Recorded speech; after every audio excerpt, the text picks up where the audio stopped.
RFM midi. Il est midi à Dakar et partout au Sénégal, l'heure du grand journal. Bonjour et bienvenue dans cette édition. Souleymane Niang. À la une de l'actualité, le coup de sifflet final du compagnonnage entre Aliou Cissé et l'équipe nationale de football. Les autorités du Sénégal se sont opposées au renouvellement de son contrat. Les détails dans un instant avec Babacar Fall en direct dans ce studio. L'actualité est également politico-judiciaire avec la série de convocations devant la division des investigations criminelles et la division spéciale de la cybersécurité de la police. Dernière en date, celle de Bougane Gueye Dany. Vous entendrez les nombreuses réactions d'acteurs politiques et de la société civile. À suivre également la réaction de l'ancien ministre du Travail et des Relations avec les institutions Sambassi du PIT après le démenti du gouvernement quant à une baisse des salaires dans la fonction publique. Nous irons dans la région de Matam où les victimes du débordement du fleuve Sénégal attendent toujours l'aide annoncée par le ministre de l'Hydraulique et de l'Assainissement. Malgré l'accès difficile, le recensement et le balai des autorités se poursuivent sur place. Dans notre rubrique Point de vue, nous ferons le point sur la mise en œuvre des conclusions des assises de la justice à la lumière des convocations ces derniers jours d'acteurs politiques et de la société civile. À la mise en onde, Aliouba.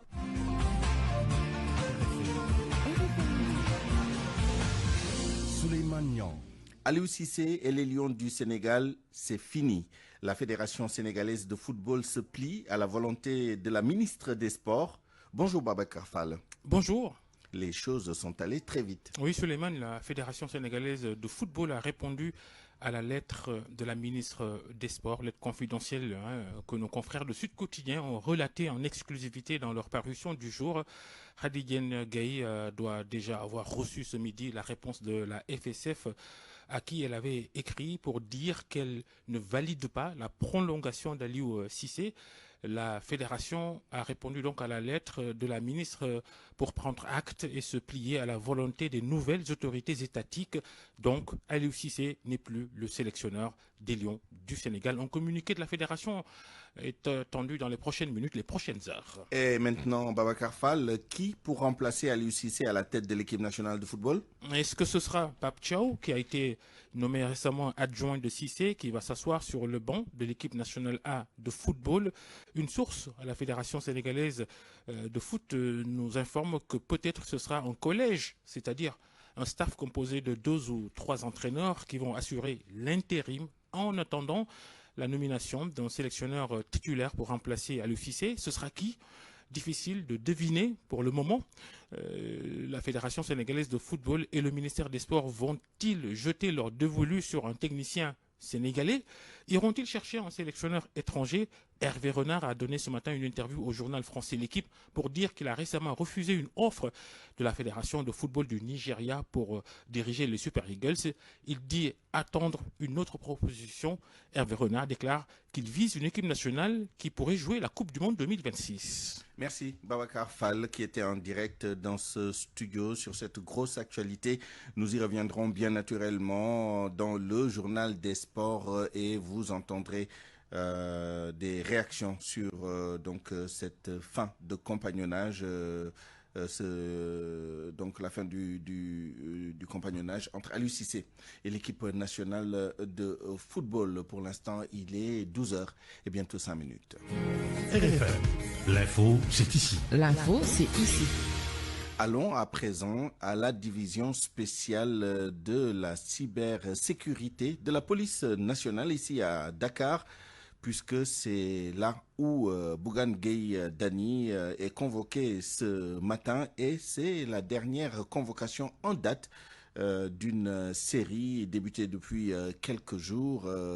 Avant d'aller plus loin, nous sommes en direct avec notre reporter sur place, Boubacar Dieng. Bonjour. Bonjour Souleymane, bonjour à tous. Alors, où en est-on de cet épisode? Donc, je rappelle que c'est Bougane Gueye Dany de Gumsebop qui est convoqué ce matin devant cette division spécialisée de la police nationale. Pour le moment, nous attendons toujours, mais ce qu'il faut savoir, c'est que Bougane Gueye Dany est entré dans les locaux de la division spéciale de la cybersécurité vers 11h passées 10 minutes. Donc, avant lui, il y avait déjà ses avocats qui l'attendaient dans ces locaux-là parce qu'il a constitué un pôle d'avocats donc pour le défendre.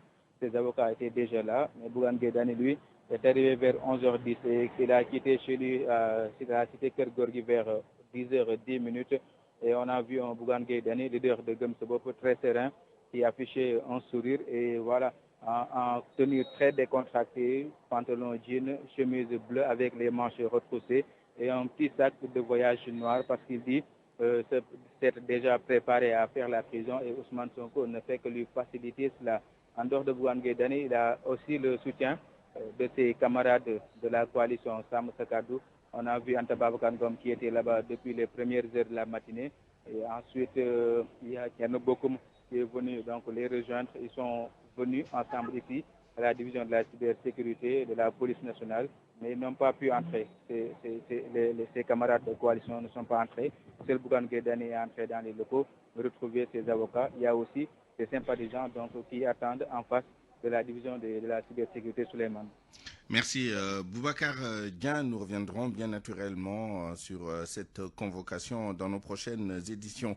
Vous l'avez évoqué tout à l'heure, Bougane Gueye Dany a fait une courte déclaration tout à l'heure quand il a pris départ de chez lui pour se rendre à cette convocation. Je vous propose de l'entendre au micro de Boubacar Dieng. damay wuy ji rek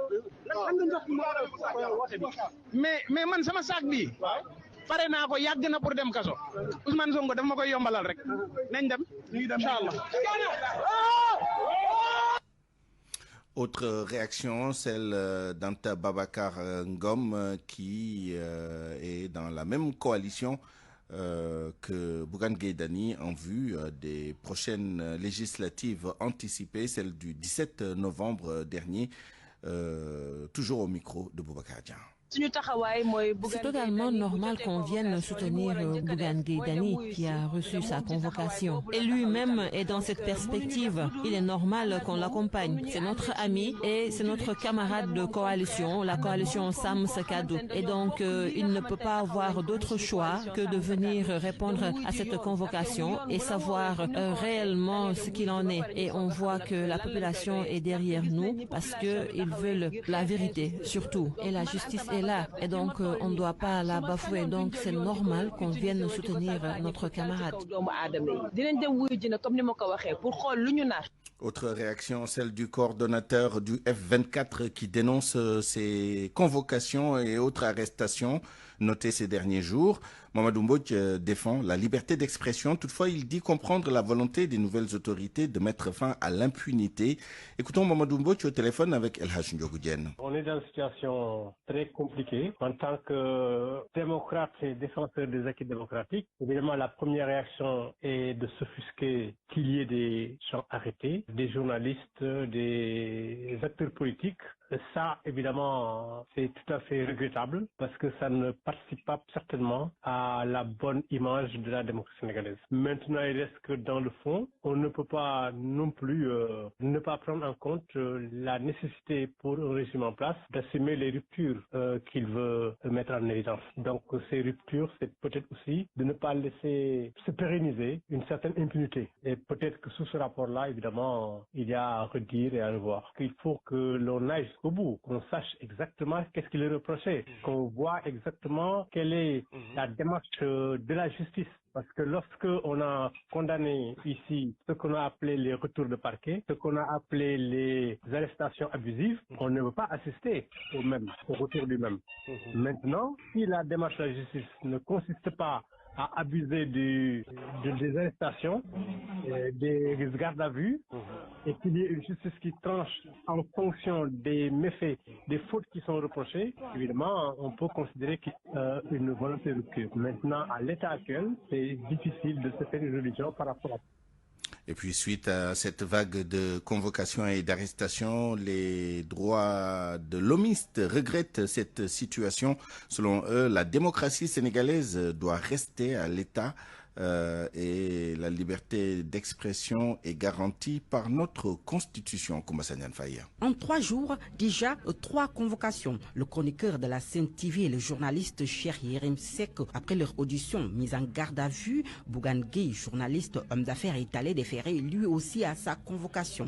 La RADDHO s'interroge sur cette vague de convocations et le moment est mal choisi, selon Yaya Biramouane, secrétaire général par intérim de la RADDHO. Seulement, c'est la période qui pose problème. Et puis, la succession, on convoque beaucoup de gens en même temps. Là aussi, ça peut prêter, c'est un peu intriguant quand même. Nous avons toujours prôné pour la liberté d'expression. La Ligue sénégalaise des droits humains regrette aussi cette situation. La répression par la voie judiciaire n'est pas la bonne. Il fallait agir autrement. Alassane Seck est le secrétaire général de la LHDH. C'est difficile. C'est vrai qu'il faudra que les gens soient plus mesurés, ne pas être dans la répression, dans la réponse. On aurait pu faire des démentis. Toutes ces accusations de fausses nouvelles, on aurait pu se contenter comme on l'a fait pour le PIT.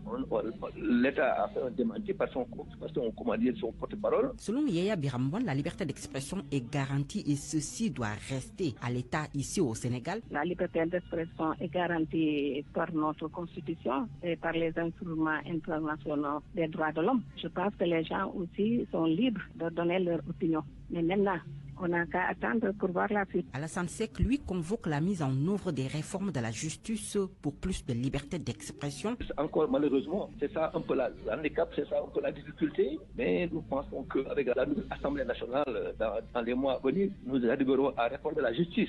Malheureusement, on subit les contre-coups de l'ancienne situation, de l'ancien système qui fait qu'aujourd'hui... Le Sénégal ne doit et ne peut en aucune façon reculer en termes d'acquis démocratiques. Selon ses défenseurs des droits humains, pour eux, l'État pouvait se suffire à démentir s'ils se sont diffamés. Et quoi qu'il en soit, la période est mal choisie, à quelques semaines des législatives.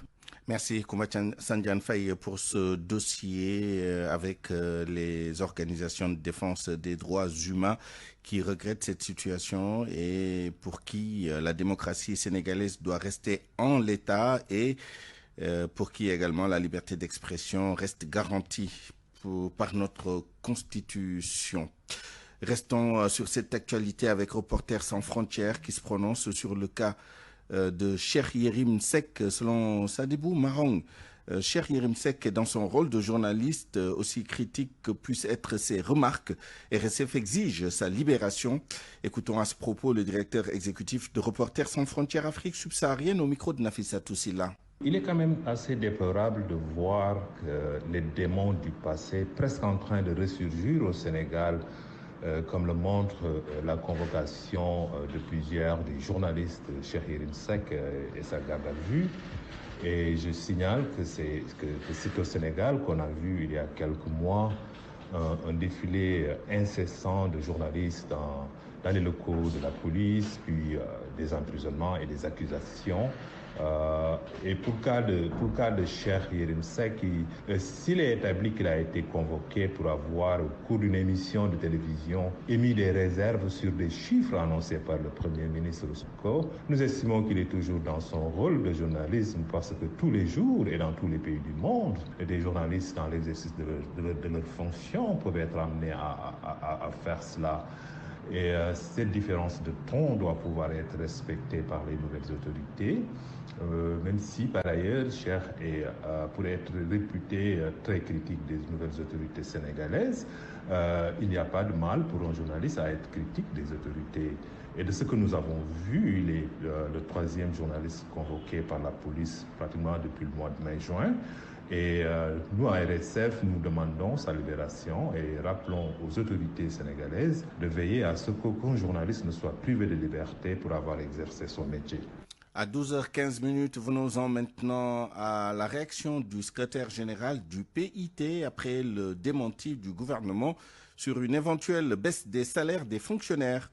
Le Sambassi prend acte, mais rappelle que son parti ne saurait accepter les menaces. Le PIT contre toute forme de musellement des voix discordantes. Mohamed Ali Mouba. Le secrétaire général du PIT et la manœuvre de l'évitement, Sambassi, refuse d'entrer en conflit ouvert avec le gouvernement. Après les démentis de celui-ci sur les allégations de baisse de salaire, il souhaite en rester là. Autrement dit, nous prenons acte de la déclaration du gouvernement qui dit qu'il n'entend pas baisser les salaires et les pensions des travailleurs. Nous en prenons acte. Maintenant, pour un spécialiste des textes qui prend le temps de lire, crayon à la main, ce texte-là, c'est un véritable régal. Vous y trouvez la notion de manœuvre, d'allégation mensongère, des informations, diffusion d'informations fausses, de discrédit des institutions à des fins électoralistes, entre autres. Avant, évidemment, l'appel à la sagesse. Alors, je pense que si on met manœuvre, désinformation, diffusion d'informations fausses, discrédit des institutions d'un côté, et on met de l'autre maintenant X en demandant aux Sénégalais de mettre en face ce groupe de mots-là un parti politique, je ne pense pas vraiment que du côté du parti politique à mettre, on mettrait le PIT pour l'essentiel. Cela étant dit, l'appel à la sagesse est de bon ton, mais je voudrais, pour en rester à l'appel à la sagesse, rappeler une maxime kantienne. Kant nous recommande d'agir de telle sorte que la maxime de notre action puisse être érigée par notre volonté en loi universelle. Autrement dit, ce que nous faisons, il faut que nous prenions l'assurance de savoir est-ce que nous souhaitons tout le monde en fasse autant. Le communiqué dément les allégations du PIT sur une prétendue baisse des salaires, mais le porte-parole du gouvernement met en garde aussi les auteurs.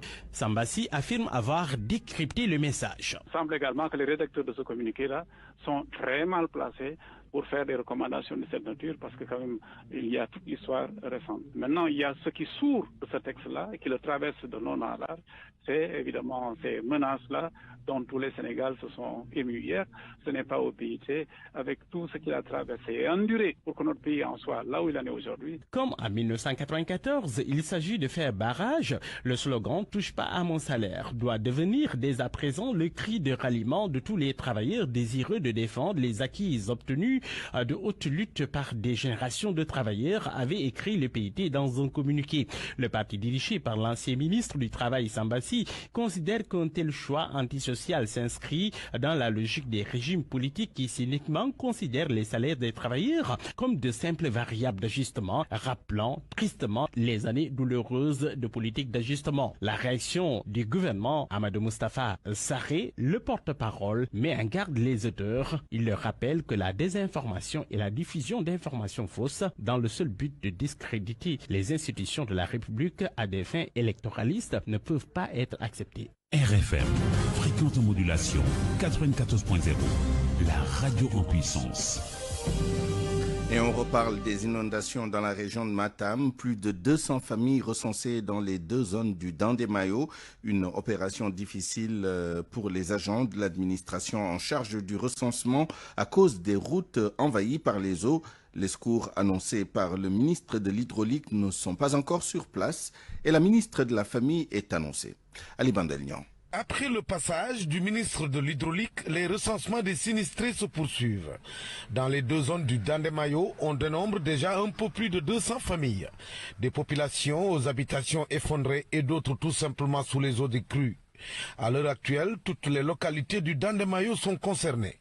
Seulement, sur la base des listes disponibles, le département de Matam est le plus sinistré. Les eaux des crues qui ont chassé les habitants se dirigent aujourd'hui vers les exploitations agricoles. Aujourd'hui, il y a plus de 450 hectares de périmètres rizicoles emportés par les eaux. Seulement, au vu de la situation, la tâche s'avère très compliquée pour les agents des services techniques de l'État mobilisés par le gouverneur en charge du recensement de ces sinistrés. Les routes et pistes étant impraticables, ne facilitent pas l'accès de nombreuses localités de cette zone du Dandemayo. Et malgré l'appel du ministre de l'Hydraulique face à la presse à Lobali dans le département de Kanel, les secours annoncés ne sont toujours pas en place. Seulement, aux dernières nouvelles, on annonce la visite des ministres de la Solidarité nationale et celui de la Santé dans les heures qui viennent à Matam. Matam, Ali Bandelnian, RFM. Et puis un mot sur la rentrée des classes 2024-2025. Un comité régional de développement dédié à l'éducation s'est tenu à Kaolack. Le gouverneur note un déficit d'enseignants et appelle le génie militaire et les collectivités territoriales à mettre en place des mesures qui aideraient à appliquer le slogan « ubbi tey jàng tey, surtout dans ce contexte où certains établissements scolaires sont inondés. Mohamedou Mokhtar Watt, gouverneur de Kaolack, avec Fatou Mbaw. En rapport avec les autorités académiques et scolaires, on vient de présider le CRD consacré donc à la préparation de la rentrée scolaire 2024-2025 et à l'issue des discussions et du rapport introductif très intéressant présenté par l'IA, on a retenu la mise en œuvre d'un certain nombre de mesures dans le sens d'un bon déroulement de la rentrée scolaire mais également de l'année scolaire. Ce qu'il faut retenir du point de vue des aspects pédagogiques, nous devrons nous tous nous impliquer dans le sens de rendre réel le slogan Ubbi Tay Jàng Tay. À ce propos, nous devons agir sur un certain nombre de leviers. Entre autres leviers, il faudra que les autorités académiques et scolaires puissent veiller à l'effectivité donc de la rentrée dès le 3 pour ce qui est des personnels enseignants et administratifs. Au-delà également, essayer de trouver une solution donc à la question du déficit, même si comparativement à d'autres régions, on peut dire que la situation n'est pas si tendue ici au niveau donc de la région de Kaolack. C'est vrai que le déficit il est là. Le déficit est persistant à dépit donc des nouvelles affectations dont la région donc de Kaolack a bénéficié. Mais je sais les autorités académiques et scolaires très outillées pour pouvoir corriger rapidement donc ce déficit dans le sens de déployer un ensemble de stratégies pour la prise en charge donc des classes. RFM. L'actualité internationale. Le journal international avec vous, Fama John. Bonjour. Bonjour Souleymane, bonjour à tous. Au Burkina Faso, la situation des droits humains inquiète. Arrestation arbitraire d'opposants, enrôlement forcé de civils, disparition de défenseurs des libertés et à la fin de la liberté de la presse. Le mal est profond au Burkina Faso selon la Fédération internationale des droits humains. Awambay. 2 ans après le coup d'État d'Ibrahim Traoré, l'organisation dresse un sombre tableau au Burkina Faso. La Fédération internationale pour les droits humains dénonce notamment des arrestations arbitraires d'opposants, l'enrôlement forcé de civils, la disparition de défenseurs des libertés et la fin de la liberté de la presse. Le secrétaire général de la dite fédération appelle les autorités burkinabées à mettre fin à leurs ingérences et à permettre aux juridictions compétentes de se prononcer, notamment sur les tentatives présumées d'atteinte à l'autorité de l'État. La FIDH partage également son inquiétude face à l'augmentation des disparitions de défenseurs des droits humains et à la répression croissante des voix dissidentes. Je cite, « Nous assistons à une recrudescence des arrestations arbitraires et des pressions sur les journalistes et les militants. » Fin de citation. L'organisation donc exige la libération immédiate des personnes injustement détenues. La fédération appelle à une mobilisation générale pour restaurer les libertés fondamentales au Burkina Faso et garantir l'indépendance de la justice, considérée comme essentielle pour que le pays puisse s'en sortir et rétablir un état de droit fonctionnel. Au Gabon, un adolescent risque 5 ans de prison pour outrage au président gabonais. L'histoire se répète au Gabon. Les parents de l'adolescent ont demandé pardon, mais en vain. Il risque donc jusqu'à 5 ans de prison. Kharisila. Fin septembre, une vidéo postée par l'adolescent de 15 ans le montrant, short baissé, en train de se suer le derrière avec un t-shirt à l'effigie du président. Prise Oligui Nguema était devenue virale sur les réseaux sociaux. L'élève de 3e avait rapidement été interpellé et placé en garde à vue. Des images de l'adolescent tondu, implorant la clémence à genoux et en larmes, ont aussi été diffusées dans de nombreux médias locaux. L'adolescent n'a pas trouvé grâce auprès du magistrat qu'il a placé sous mandat de dépôt à la prison centrale de Port-Gentil. Le jour de son jugement devant la cour, il répondra donc du crime d'outrage au président de la République. Le mineur risque un emprisonnement de 5 ans au plus et une amende d'un montant de 5 millions de francs CFA au plus. En République démocratique du Congo, au moins 11 civils tués dans une double attaque. 2 villages ciblés ont été attaqués simultanément. L'attaque a été attribuée aux rebelles, nous dit Ndeye Numbe Diop. C'est dans l'est de la République démocratique du Congo. Au moins 11 civils ont perdu la vie lors d'une double attaque des rebelles des forces démocratiques et alliées. Ces attaques ont eu lieu dans le territoire de Lubero, en province du Nord Kivu, dans la nuit de dimanche à lundi. Selon le président de la société civile locale, la majorité des villageois ont été décapités. La situation reste confuse dans cette zone où la couverture téléphonique est quasi inexistante, ce qui laisse penser que le bilan humain pourrait s'alourdir. L'administrateur militaire du territoire a confirmé l'attaque et a indiqué que l'armée congolaise a lancé des opérations pour traquer ces terroristes. Pour rappel, cet épisode de violence survient après plus d'1 mois de calme dans la région. Entre juillet et août, les ADF avaient déjà causé la mort d'une centaine de civils dans la zone et depuis lundi, des officiers congolais et ougandais se réunissent en Ouganda pour évaluer les opérations menées par les deux armées contre les ADF dans les provinces du Nord Kivu et du Turi. Opérations qui se poursuivent depuis près de 3 ans. Au Moyen-Orient, pour terminer, les combats terrestres entre le Hezbollah et l'armée israélienne s'intensifient à la frontière libanaise. La défense antiaérienne israélienne a intercepté la plupart des missiles tirés par l'Iran hier mardi soir sur son territoire. L'Iran a de son côté revendiqué cette attaque sur la télévision d'État. L'armée israélienne, qui a levé l'alerte dans la soirée, a parlé d'une escalade grave et dangereuse qui aura des conséquences. Le Premier ministre israélien affirme que l'Iran, je cite donc, a commis une grave erreur et va en payer le prix. Souleymane. L'actualité internationale à l'instant. Merci Famadion. Parole aux auditeurs. L'actualité, qu'en pensez-vous? Moi, je pense que vous devez. Réagissez dans nos éditions d'information sur l'actualité. Bonjour. Du lundi au vendredi, vous avez la parole sur RFM. Point de vue dans une dizaine de minutes, nous ferons le point sur la mise en œuvre des conclusions des assises de la justice. Prétexte, la série de convocations et autres arrestations de ces derniers jours avec l'institution judiciaire au centre donc de ces convocations et autres placements sous mandat de dépôt. Pour en parler, nous serons avec Senghane Senghor, membre de la société civile et coordonnateur de l'antenne régionale de la RADDHO de Dakar, et le professeur Pape Ogosek, président de l'association des juristes africains. RFM Sport. Mais d'abord, le journal des sports. Avec vous, Malal Junior Diagne, bonjour. Bonjour, Souleymane. Aliou Cissé quitte le banc de l'équipe nationale A. Aliou Cissé n'est plus le sélectionneur de l'équipe nationale A du Sénégal. Le refus du ministre des Sports de renouveler le contrat de celui qui a offert au Sénégal sa première Coupe d'Afrique des Nations de football en est la raison. Plus de détails avec Soda Cham. Aliou Cissé, qui quitte le banc des Lions à 9 jours d'une compétition internationale, suscite un débat. Selon le technicien Mohamed Gandour, ce n'est pas le bon timing. Se séparer aujourd'hui de l'entraîneur à 9 jours, il est crucial ce match parce que, en fait, quand on regarde le groupe, nous sommes dans l'obligation de gagner notre prochain adversaire pour prendre la tête du groupe. Ça c'est très important. Ou même pour coller et avoir le même nombre de points que l'équipe qui est en tête de ce groupe-là. Donc, je pense qu'il est crucial. De son côté, le journaliste sportif Bakary Cissé se dit pas surpris de cette décision. Depuis quelque temps, Aliou Cissé était sur la sellette et que sa chaise n'arrêtait pas de vaciller. Aujourd'hui qu'il a été limogé, je pense que ceux qui ont pris cette décision pourront nous éclairer sur la décision là. Mais ce qui est sûr, c'est que depuis quelque temps, l'équipe de Aliou Cissé était méconnaissable. Aliou Cissé lui-même ne dégageait pas la sérénité, son discours ne passait pas. Si la décision tombe, c'est pas une surprise en soi. Si on est à 9 jours de la première manche de la double confrontation face au Malawi,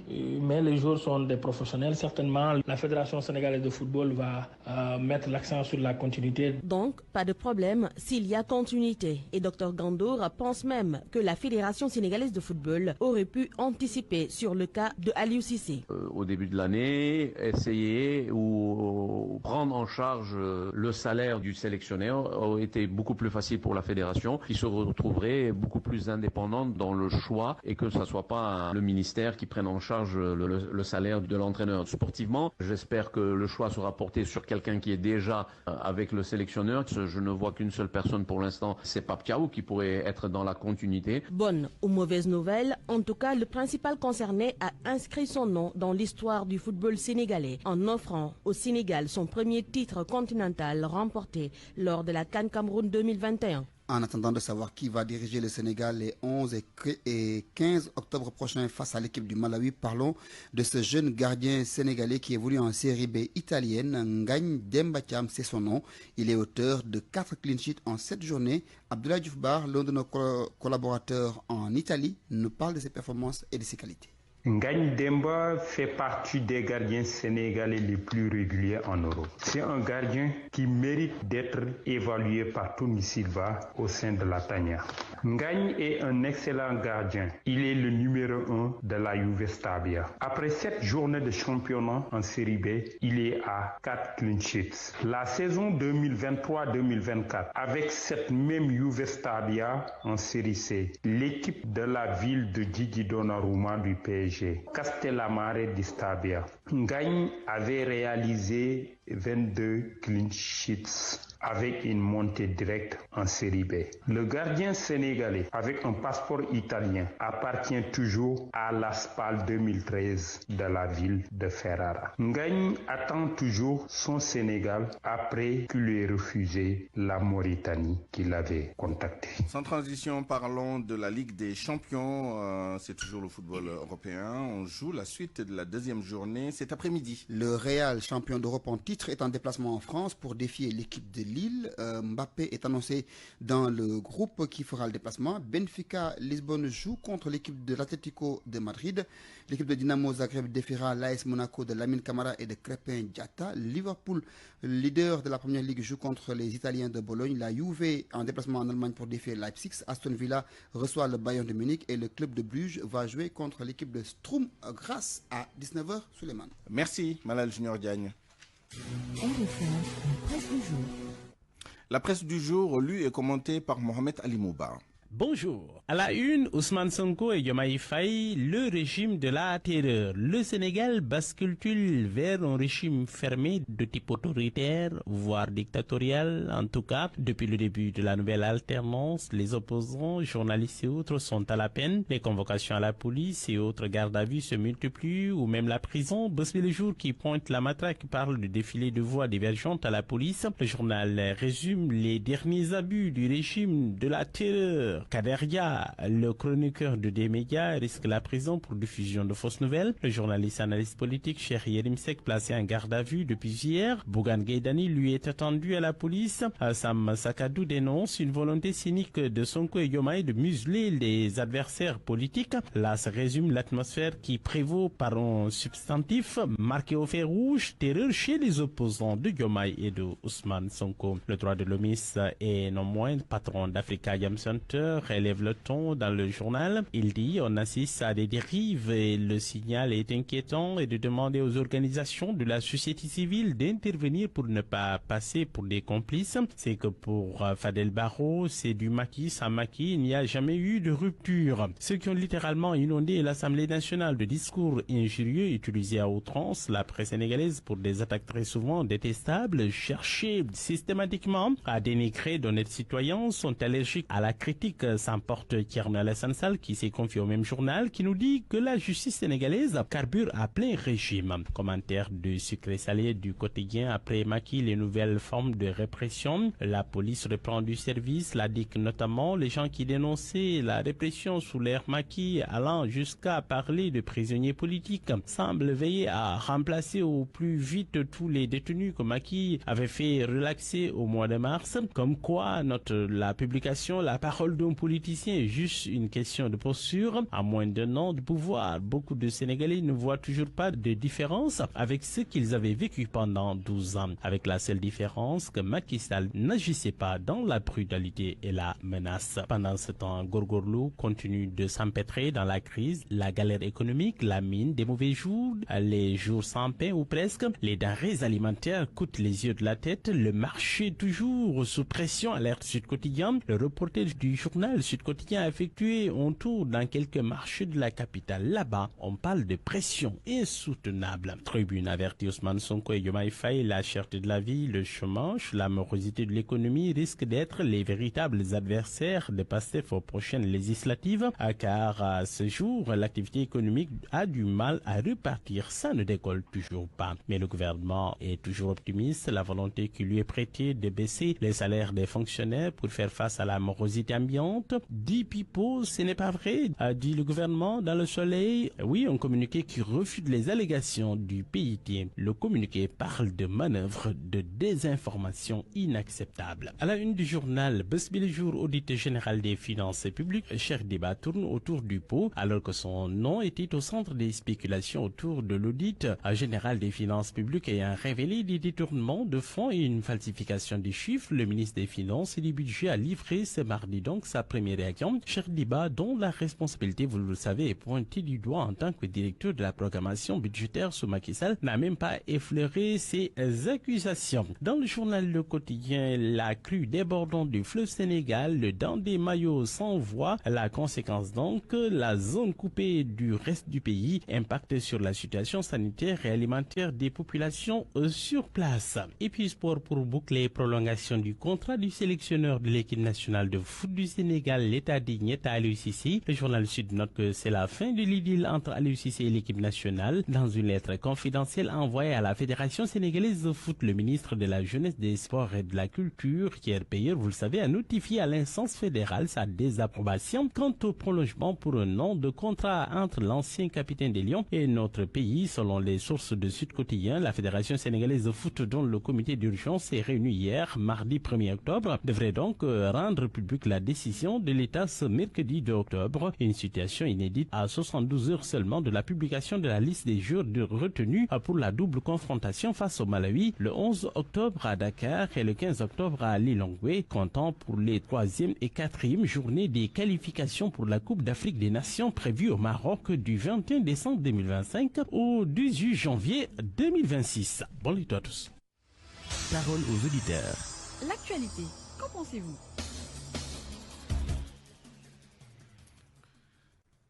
À 12h36, bienvenue dans notre rubrique Point de vue pour faire le point sur la mise en œuvre des conclusions des assises de la justice. Et le prétexte de ce débat du jour, c'est les derniers événements politico-judiciaires, notamment les convocations, des placements en garde à vue, des placements sous mandat de dépôt avec des acteurs politiques ou des médias. Pour en parler, nous sommes en ligne et en direct avec M. Senghane Senghor, membre de la société civile et coordonnateur de l'antenne régionale de la RADDHO de Dakar. Senghane Senghor, bonjour. Oui, bonjour Suleiman. Nous sommes également avec le professeur Pape Ogosek, président de l'association des juristes africains. Professeur, bonjour. Oui, bonjour. Je commence avec vous.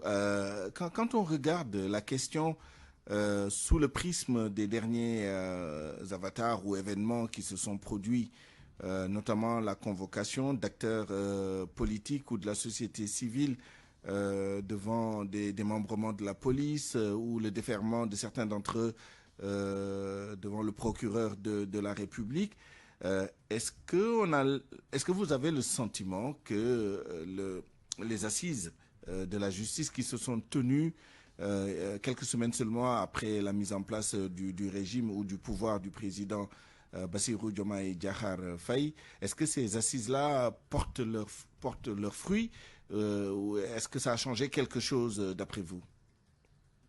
Oui, merci. En tout cas, nous avons participé aux assises de la justice en tant que représentant de l'université de Songassé, à l'UFR de Troyes. Et donc, à ce titre, on avait fait un certain nombre de propositions.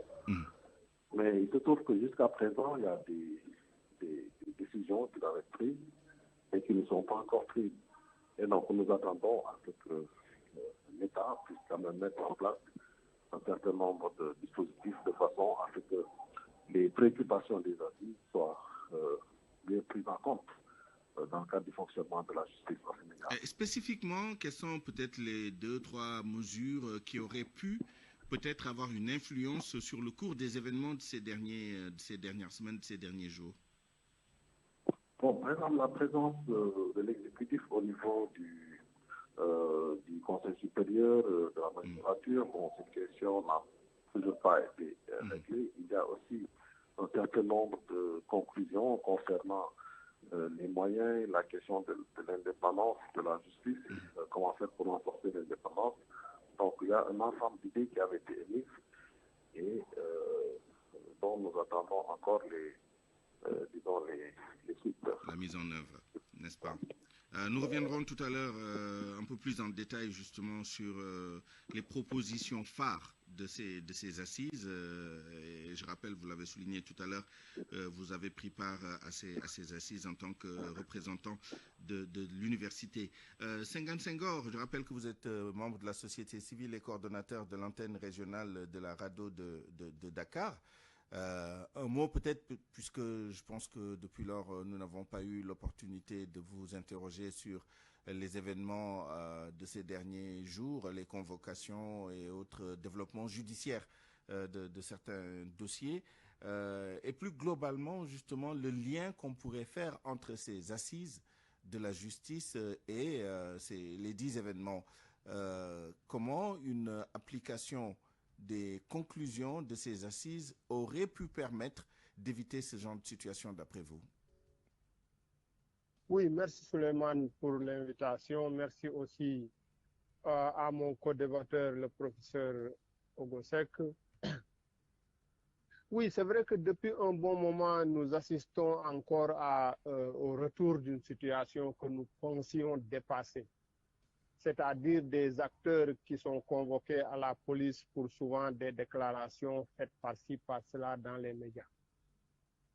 Pourquoi cela nous ramène un peu en arrière? Parce que beaucoup de compatriotes avaient fondé un grand espoir à l'arrivée de ces nouvelles autorités, parce que d'abord, l'argument était que eux-mêmes, ils ont vécu les injustices de cette dame justice et de ces acteurs. Ils l'ont subi pendant plusieurs mois. Leurs militants ont été arrêtés dans des conditions inacceptables et qu'ils allaient forcément changer le cours des choses parce que c'est des situations qui ne devaient plus se reproduire. C'est dans cette foulée que le président nouvellement arrivé avait invité à cette grande réflexion autour du fonctionnement de la justice. C'est vrai que les réflexions ont été faites, mais la première douche froide est venue quand il a dit que les réformes qui peuvent être mises en œuvre le seront, les autres peuvent attendre parce qu'il s'agit de questions de budget. Nous avons connu cela avec la CNRI, nous l'avons connu dans le passé avec certaines situations. Et pour évaluer la situation dans laquelle nous sommes aujourd'hui, on a juste remplacé un président de la République par un autre qui est venu avec un gouvernement, mais le même système qui était là est en train de fonctionner avec les mêmes textes. Je veux parler de nos textes, le code pénal et le code de procédure pénale. Et si on y prend garde, nous risquons de retourner à ce que nous avons connu de 2021 à 2024. Parce que ces réformes-là, c'est vrai, ont été arrêtées, mais c'est des réformes qu'il faut transformer en loi. Et aujourd'hui, nous sommes non seulement en début de mandat, mais le nouveau pouvoir a appelé à des élections législatives et il faut une volonté et une majorité pour pouvoir faire passer ces lois. En plus de cela, maintenant, nous verrons ce qu'il y aura dans les lois, qu'est-ce qu'il faut changer. En tout état... Allô? Allô, on vous entend bien, Senghane Senghor. Alors, en tout état de cause, nous continuons à penser que, au-delà des changements qu'il faut faire au niveau des institutions, il y a des textes à réformer parce que notre code pénal, qui date de 1965, contient des articles qui ne sont même plus compatibles avec la constitution actuelle du Sénégal. Code pénal et code de procédure pénale qui ont été révisés quand même à plusieurs reprises ces dernières années, non? Aux engagements internationaux que le Sénégal signe depuis plusieurs années. Mais les codes pénaux n'ont pas suivi et nous trouvons dedans des articles qui sont rétrogrades. Le premier article que nous allons citer, c'est l'article 28 du Code de procédure pénale. Et que dit cet article? Oui, parce que c'est cet article qui permet en réalité à la hiérarchie de pouvoir donner des instructions au procureur de la République. Le lien ombilical entre le procureur et le ministère. Certaines instructions. Parce que c'est dans cet article où il est dit que le procureur général, par qui passe le ministre de la Justice, peut donner instruction au procureur de poursuivre. C'était fait dans le bon sens, mais à l'application, nous devons évaluer parce que nous devons après application, nous pouvons nous rendre compte aujourd'hui que c'est en général des instructions qui sont détournées et qui sont utilisées dans un autre sens. N'est-ce pas? Alors, il y a beaucoup d'exemples comme ça. J'aimerais entendre le professeur Pape Ogosek, justement, sur ces questions techniques, notamment la refonte un peu, ou alors le toilettage de nos textes, notamment le code pénal et le code de procédure pénale, et même d'autres cadres juridiques tels que la Constitution. Le fameux article 80, par exemple, etc. Est-ce que ces questions avaient été évoquées lors des assises et est-ce que ce sont des choses à faire urgemment pour justement apaiser un peu les relations entre les justiciables et leur justice? Ceci, à la lumière des derniers événements, je veux citer notamment le cas de Yerim Seck hier, mais également d'autres personnes telles que Ahmed Suzanne Camara.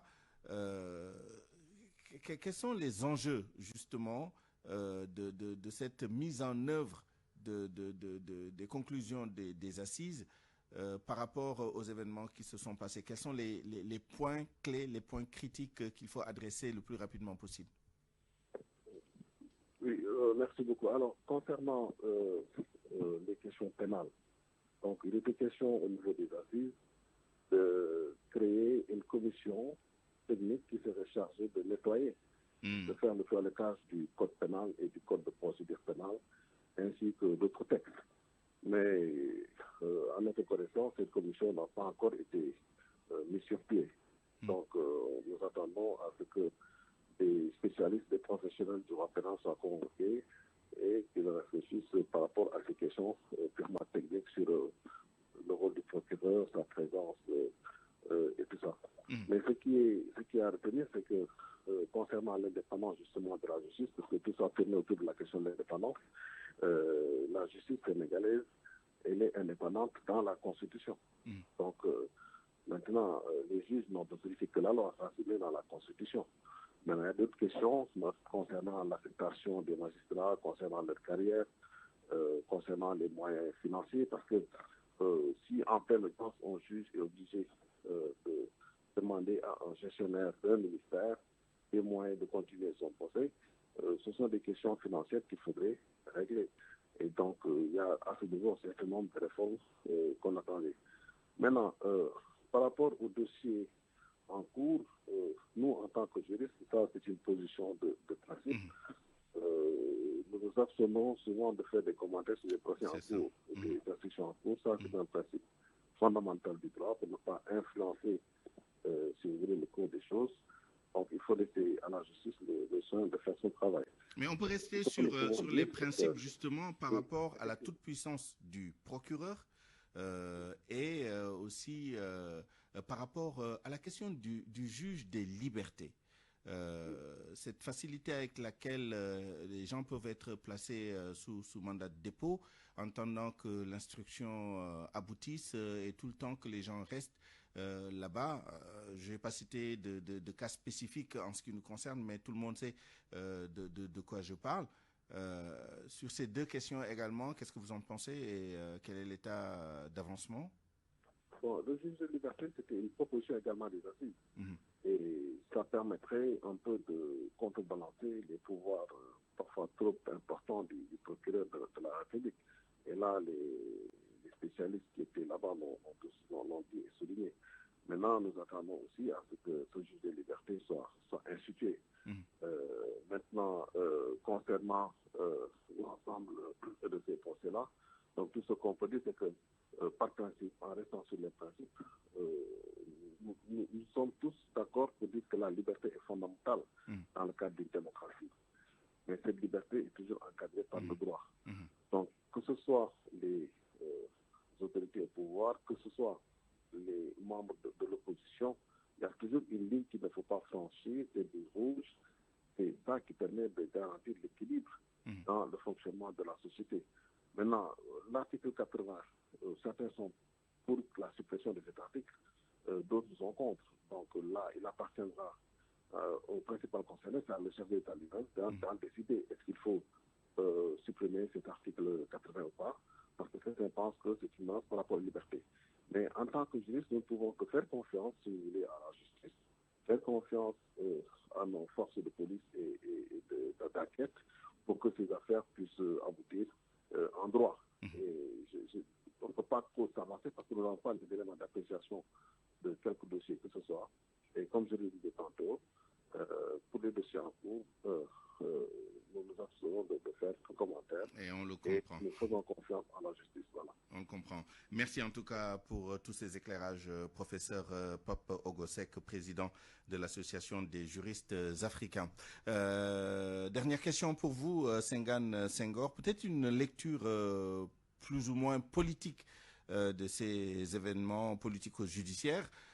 C'est que le régime actuel, quand en tout cas ses tenants étaient dans l'opposition, menait un combat, on s'en souvient très bien, contre justement tout ce qu'ils appelaient les dérives de la justice, la toute-puissance de la justice, la dépendance de la justice par rapport à l'exécutif. Aujourd'hui, qu'est-ce que ça vous inspire de voir ces mêmes personnes justement utiliser, en tout cas être au pouvoir au moment où des événements comme ça se passent? Oui, merci Souleymane, parce que nous commençons aussi à nous habituer à cette pratique de nos politiques, qui quand ils sont dans l'opposition peuvent défendre le contraire de ce qu'ils vont faire quand ils viennent au pouvoir. Ça, c'est la première chose. La deuxième chose, et ça nous l'avons dit depuis très longtemps, c'est que les lois que nous avons aujourd'hui, c'est des lois qui sont confortables pour tout gouvernant. Parce que c'est des lois en réalité qui vous permettent de bâillonner n'importe qui. Vous avez parlé de l'article 80, mais il faut considérer que c'est les articles 56 à 100 du Code de procédure pénale. Du code pénal du moins. Si vous êtes poursuivi sur la base de ces articles-là, vous avez peu de chances de passer la nuit chez vous. Et ça, c'est aussi des textes qu'il faut revisiter, qu'il faut adapter. Maintenant, pour la commission qui devait un peu réfléchir à ce toilettage des textes, nous avons mis suffisamment en place de commissions. Il y a eu une commission qui a travaillé, je crois, de 2009 à 2017, Exactement. Présidée par le professeur Isaac Yankoba Ndiaye, qui avait visité ces textes-là et qui a abouti à des conclusions. Où sont ces textes, ces travaux-là? On n'a qu'à les sortir et les dépoussiérer, parce que c'est les mêmes acteurs qui étaient dans ces commissions que vous avez retrouvés au niveau des assises de la justice. Au lieu de continuer à réfléchir continuellement, il faut mettre en application les textes, les conclusions de ces réflexions-là. Parce que, à l'évidence, nous, on se rend compte que depuis l'arrivée du nouveau régime, nous assistons à des retours de parquet. Eux-mêmes, ils l'ont vécu, leurs militants l'ont vécu et leurs sympathisants, plus tous les Sénégalais qui ont eu des difficultés avec la justice. Nous constatons que nos lieux de garde à vue n'ont pas évolué. Nous constatons que nos prisons sont presque pleines. Et nous constatons que la facilité avec laquelle on envoie les gens dans la garde à vue ou dans le mandat de dépôt, elle est encore là et les nouvelles autorités sont presque en train de l'expérimenter.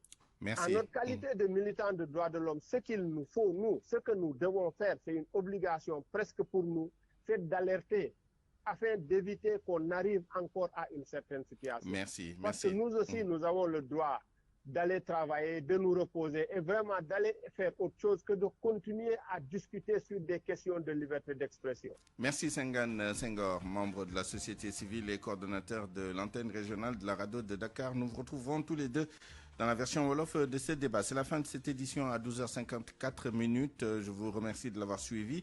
Merci à toute l'équipe qui l'a préparé et réalisé. Elhaj Ndiogou Diène à la rédaction en chef, chef d'édition Awambaï, à la mise en onde Alioune Digital Maïsambaï, à la production Hamad Ndiaye, assisté par Cheikh Ahmed Tidiane Senghor. À 13h, retrouvez Elhaj Ndiogou Diène pour le grand journal en Wolof d'ici.